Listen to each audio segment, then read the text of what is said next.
كيف تفرق بين زيت الزيتون الأصلي والمغشوش؟ في التفاصيل، زيت الزيتون من أهم الزيوت النباتية التي تتمتع بالعديد من الفوائد الصحية، ولكن يباع في الأسواق زيت زيتون مغشوش يتكون من زيوت نباتية أخرى وزيت زيتون قليل الجودة.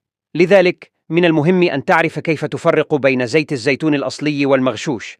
طريقة معرفة الفرق بين زيت الزيتون الأصلي والمغشوش يمكن التفرقة من خلال عدة طرق، منها اللون. يكون لون زيت الزيتون الأصلي أخضراً عند عصره حديثاً، ثم يتحول إلى الأصفر الفاتح مع مرور الوقت.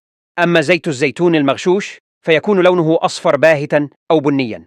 المذاق: يكون مذاق زيت الزيتون الأصلي قوياً وحمضياً، ولا يتغير عند استخدامه لفترة طويلة. أما زيت الزيتون المغشوش فيكون مذاقه خفيفاً وأقل حمضية.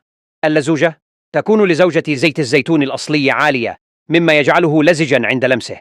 أما زيت الزيتون المغشوش فيكون أقل لزوجة. الرائحة: تكون رائحة زيت الزيتون الأصلي قوية ومميزة. أما زيت الزيتون المغشوش فيكون رائحته ضعيفة أو غير مميزة.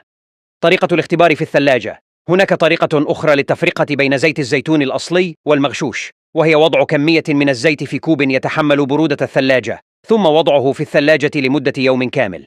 إذا تجمد الزيت فهذا يعني أنه أصلي، أما إذا ظل الزيت في حالته السائلة فهذا يعني أنه مغشوش. نصائح اشتر: زيت الزيتون من مصدر موثوق. اقرأ الملصق بعناية. يجب أن يذكر على الملصق نوع زيت الزيتون ودرجة الحموضة.